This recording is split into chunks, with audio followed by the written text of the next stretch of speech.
Сәлем достар, қалдарыңыз қалай? Есім Жарылқасын Манас. Сосын? Да? Кішігірім блогерлікпен айналысатын бар. Андай микрофонмен не сөйлеген кішкен қайсыдан отырым. Осындай мен сөйлеу арманым еді просто. Орта деген подкастта тұрған сияқты, не? Так кеттіген, мен ОБТ-ны қалай тапсырдым 2017 жылы. Ол кезде ең бірінші жыл бізде 140 балға ауысқан, не болады, не қояды, ешкім білмейді, әйтеуір жүрген кезіміз. ОБТ-ға 3 ай қалған кезде менің таңдау пәндерім ауысып кетті. Не үшін? Өйткені мен сол кездер КВН ойнап жүрдім. Мен директор шақырып алып, либо физика, математика таңдайсың, КВН ойнамайсың дейді. Или КВН қалай? Дұрыс емес айттым ба? Директорым шақырып алып бүйтіп айтты, короче. КВН ойнайсың, но бірақ физика, математика таңдамайсың дейді. Или физика, математика таңдайсың, бірақ КВН ойнамайсың деді. Сөйтіп мен КВН ойнадым ғой, короче. Мамандығым биология мен географияға ауысып кетті. ОБТ-ға 3 ай қалған. Сөйтіп негізі дұрыс дайындық болған жоқ ОБТ-ға. Өйткені ол кезде сабақ онлайн болған жоқ деп қоясың ғой, короче. Сөйтіп ОБТ тапсырдым. Ең ұятсыз балды алдым ғой, кәдімгідей. 69 бал дегенді алып, айтуға ұялып, қанша балын десе 69, 70 дейтін болдым, короче, қанша балын десе 70 деп айтып жүрмін. Сөйтіп грант жоқ почти, біліп тұрмын өзім. Сөйтіп атуға ақылы оқуға түстім ғой. Сөйтіп атуда 4 жыл оқыдым, 4 жыл КВН ойнадым ғой. Неге ол жақта сабақ оқымады десеңіздер, себебі ол жақта сабақ онлайн жоқ деп қоясың. Сондай оған ОБТ-ға негізі андай өте серьезно қарау керек екенін түсіндім мен 4 жыл ақыл оқыған кезде. Өйткені үйдің жағдай андай бір әлеуқатты дей ма қалай, сондай отбасыдан шықпаған. Папа мама әйтеуір қара жұмыс істеп 4 жыл оқуымның ақшасын төлеп берген. Сол кезде мен қатты түсіндім, егерде өмір қайтадан берілсе, мен ОБТ-ға қайтадан дайындалып, сабақ онлайннан білім алып, сөйтіп ОБТ-ға келерім едім деп. Негізі андай оңды солды қарай салуға болмайды екен. Мен 11-ші сыныпта шыны керек КВН ойнадым, волейбол ойнадым спорт залдан шықпай. Бірақ 4 жыл ақша төлеп оқыған кезде енді қатты қиын болды деп жылап жіберсем осы. Вот монтажбен жасай аласың ба деп жаңа. Сондай болды. Келешек енді түлектерге айтарым. Сол ОБТ-ға не серьезно қарау дегенді қойыңыздар. Бұл сіздерге берілген мүмкіндік. 4 жыл ақыл оқыған қарағанда 4 жыл грантта оқып, стипендия алып жүргенге не жетсін. Ол үшін сабақ онлайнға жағын қойым. Сол бір андай ақыл айтатында енді мен жаста емеспін. Қазіргі жастар ақылды ғой барлығы.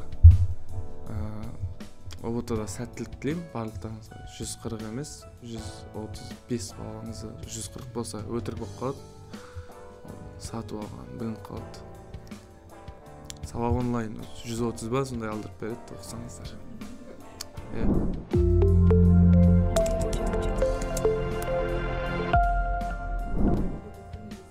ОБТ күні есімде. Айтады ғой, өзің есен, өзіңді алып шығар, еңбегіңмен ақылың екі жақтап дейді. Мен сол өзіме сенбей қалдым ОБТ күні. Былай айтқанда шпормен кірдім ғой. Шпормен кіріп, түнімен шпор жасап, ана шпорларды вообще пайдалана алмадым. Бақ шабама, бап шабама дейді. Шпормен не істеп кеткендер, ол бағы жанып кеткендер, ондайға мүлдем сеніп қалмаңыздар. өздеріңіз келсеңіздер. Оботу күні мен прям андай обота аудиторияға кірместен бұрын андай позитивпен бардым ғой, короче.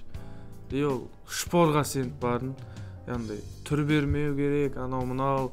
Короче, ол сен қанша жерден ол жерде актер бол, қанша жерден андай шпор пайдалануға ебің болса да, ана аудиториядағы адам егер қысатын болса, сен ондай көмектеспей қалады.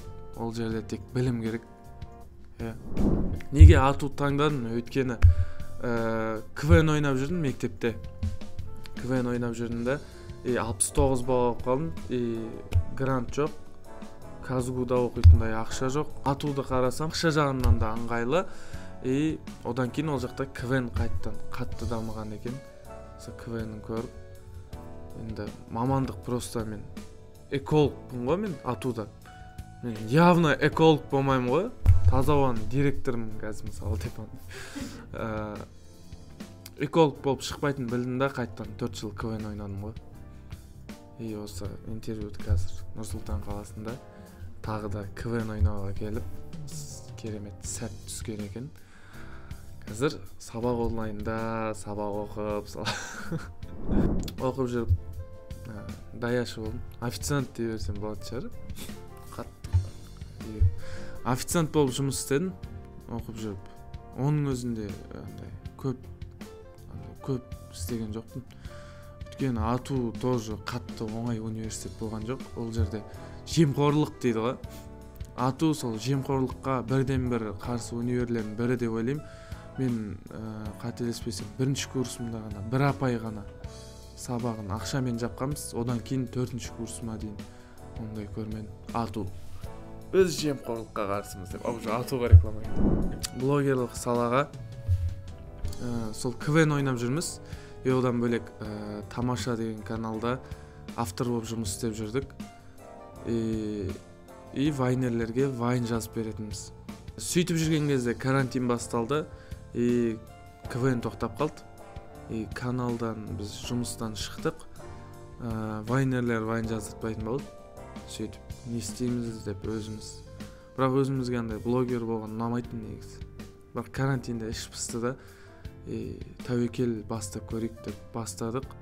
3-4 айда негізі жақсы нәтижесін берді. Инстаграм сөйтіп блогер болдық қой.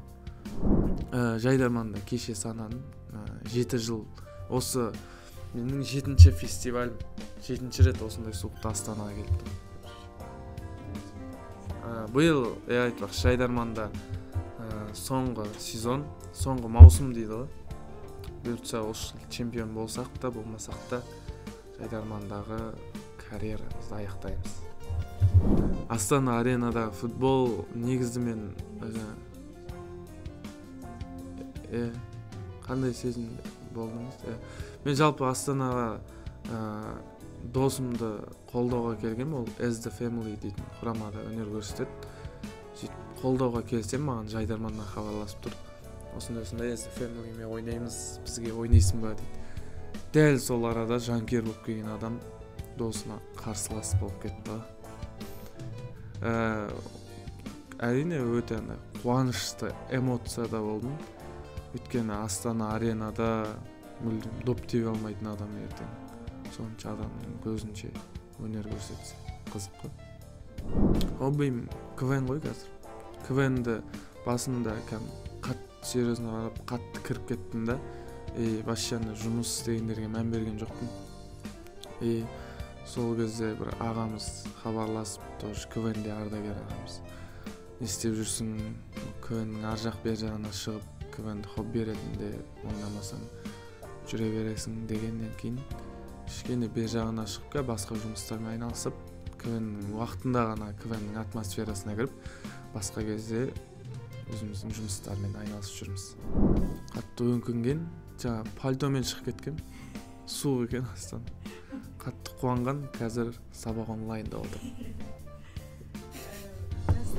3 кеңесім ба жас түлектерге. Бір кеңес айтатындай не емеспін мен. 69 бал алған адам қандай кеңес айтады. Енді маған сабақ болды десе болады, ол аз бал алған. Сол бірінші оқу керек, екінші оқу керек, үшінші оқу керек қой. Ленин атамыз айткандай. Оқы және оқы дейді. Тілегім ба жас түлектерге? Құрметті жас түлек, егерде сен осы видеороликті көріп отырсаң, ұбт-ға қазірден бастап дайындал. Телефон көп шұқылама, өзгенің ойын тыңдама. Ата-анаң мынандай мамандық бол десе, оларға түсіндір. Өзіңе ұнайтын нәрсемен айналыс. Бұдан шығатын түйін деп сондай. Егер сен жағдайың жетсе, платный оқуға андай қатты қиналудың қажет жоқ деп те айтатын ем. Өйткені андай осы ұбт тапсыра алмай қалып өз-өзіне қол жұмсап жатқандар бар. Ол пайда өте фигня нәрсе ұбт деген. Но бірақ беріліп тұрған мүмкіндікті жіберіп алмауларыңызға кеңес берем. Сол ұлттық бірыңғай тестілеу сенің жетістікке жетер жол. Ұлттық бірыңғай тестілеу. Ноуту Россия деп андай. Құрметті достар, сау болыңыздар. Осындай жерде отырғаныма өте қуанышты отырмын бүгін. Осындай микрофонмен күшті бәрі. Рахмет.